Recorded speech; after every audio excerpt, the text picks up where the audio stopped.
Good morning. देखो आज हम पढ़ेंगे परमाणु क्या है, ठीक है ना। हमने मतलब सुनते रहते हैं कि परमाणु बम, एटम, है ना, ठीक है ना, लेकिन ये नहीं पता कि परमाणु होता क्या है, ठीक है। तो परमाणु के बारे में सबसे पहले जो भारतीय दार्शनिक महर्षि कणाद नाम के एक भारतीय दार्शनिक थे, उन्होंने परमाणु के बारे में सबसे पहले बताया था। उन्होंने क्या कहा था कि यदि हम देखो द्रव्य नाम है ना, एक तो द्रव्य ये होता है, ठीक है ना, इसको हम क्या कहेंगे, ये पदार्थ है, ठीक है ना। एक ये द्रव्य है, ये द्रव्य है, ये द्रव्य है, ठीक है ना। द्रव्य यानी लिक्विड, ठीक है, पानी दूध जैसे। ये पदार्थ है, पदार्थ, ठीक है। यदि हम द्रव्य को विभाजित करते जाएं तो हमें छोटे छोटे कण प्राप्त होंगे। मान लो जैसे चौक का टुकड़ा है, हम है ना उसको मतलब तोड़ते जाए तो एक ऐसा कण आएगा, उसको हम लास्ट में और विभाजित नहीं कर सकते। इतना इतना सूक्ष्मतम कण होगा, ठीक है ना। और अविभाज्य कण, उसको हम आगे नहीं तोड़ सकते, ठीक है ना। तथा अंत में एक सीमा आएगी, एक ऐसी सीमा आएगी जब प्राप्त कण को पुनः विभाजित नहीं किया जा सकता, उसे पुनः हम तोड़ नहीं सकते, ठीक है ना। अर्थात वह सूक्ष्मतम और अविभाज्य, मतलब सूक्ष्म तो हो गया ना, वो इतना छोटा होगा कि हम उसे आगे तोड़ नहीं सकते। अविभाज्य, विभाजित नहीं कर सकते ना उसको, अविभाज्य कण, ठीक है ना। यही परिभाषा महर्षि कणाद ने दी थी कि इस अविभाज्य कण और सूक्ष्मतम कण को उन्होंने परमाणु कहा, ठीक है। अब डाल्टन के अनुसार परमाणु क्या है। डाल्टन एक वैज्ञानिक थे, उन्होंने भी परमाणु के बारे में बताया। उन्होंने भी यही बात बोली कि द्रव्यों के सूक्ष्मतम अविभाज्य कण जिसे परमाणु नाम दिया गया। इनका जो ये परमाणु मॉडल था ना, डाल्टन का ये सिद्धांत है ना, रासायनिक संयोजन के नियमों पर आधारित था कि है ना, जैसे परमाणु और परमाणु मिलते हैं या है ना, अणु बनता है ना, परमाणु दो परमाणुओं से बनने पर अणु बनते हैं। तो उनमें है ना जो बॉन्ड तो होता है ना, कोई दो चीज़ को जोड़ने के लिए बॉन्ड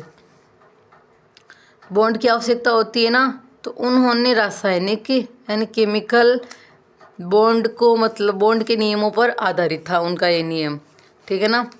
वो आगे पढ़ाऊंगी मैं आपको, ठीक है।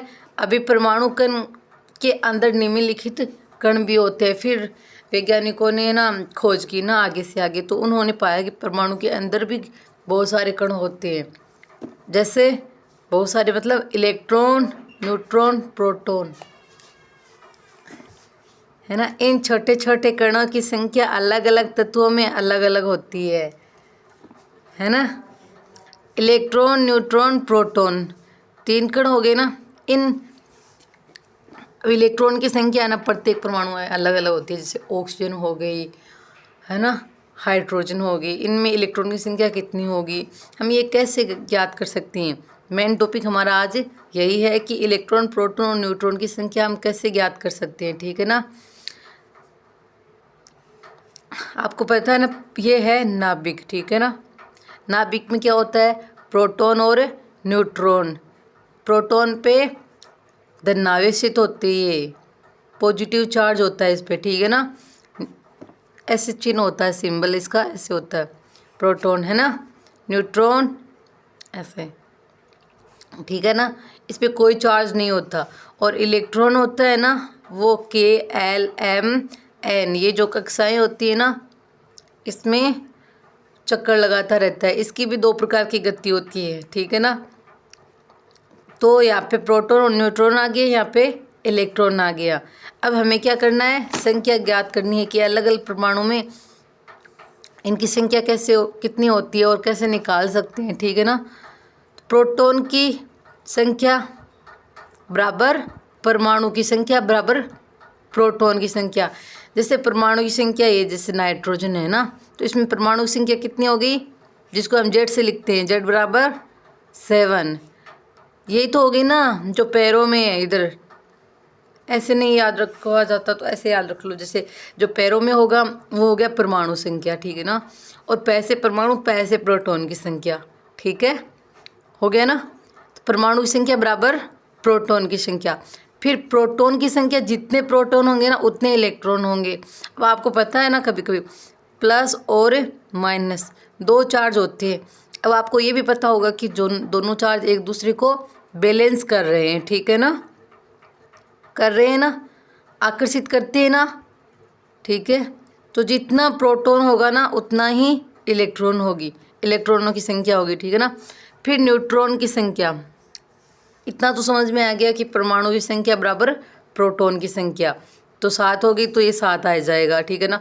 प्रोटॉन की संख्या बराबर इलेक्ट्रॉन की। अब हमें पता है कि प्रोटॉन की 7 है तो इलेक्ट्रॉन की भी 7 होगी, ठीक है। अब न्यूट्रॉन की संख्या कैसे निकालेंगे? न्यूट्रॉन की संख्या, जो यहाँ पे परमाणु का जो द्रव्यमान होता है ना, परमाणु का जो द्रव्यमान होता है उसमें से ये परमाणु संख्या निकाल लेंगे, ठीक है ना। 14 माइनस 7 तो आ जाएगा 7, ठीक है ना। ये देखो परमाणु द्रव्यमान माइनस परमाणु संख्या, न्यूट्रॉन की संख्या बराबर, ठीक है ना। निकाल लोगे ना, इसमें से ये निकालना है, ठीक है। इतना ही काम करना। इलेक्ट्रॉन की संख्या 7 हो गई, न्यूट्रॉन की संख्या 14 माइनस 7 बराबर 7 हो गई। अब एक और एग्जाम्पल लेते हैं, जैसे ये है नाइट्रोजन, ठीक है ना, सोडियम, सॉरी, हाँ ये है सोडियम, ठीक है। 11 नंबर पे आता है ना सोडियम। इसका परमाणु द्रव्यमान 23, ठीक है। इलेक्ट्रॉन की संख्या 11, प्रोटॉन की संख्या अभी तो बताया था कि प्रोटॉन की संख्या होती है उतनी इलेक्ट्रॉन की होती है 11, नाइट्रॉन की, न्यूट्रॉन की 23 माइनस 11 बराबर 12, ठीक है ना। अब आप एक ऐसे भी जोड़ लो, है ना, देखो है ना कि नाभिक में कितने हैं ना, 2 अणु होते हैं ना नाभिक में, कौन से? प्रोटॉन और न्यूट्रॉन, ठीक है ना, होते हैं ना। तो हम इन दोनों को जोड़ लेंगे, हमारा टोटल ये परमाणु द्रव्यमान आ जाएगा, ठीक है ना।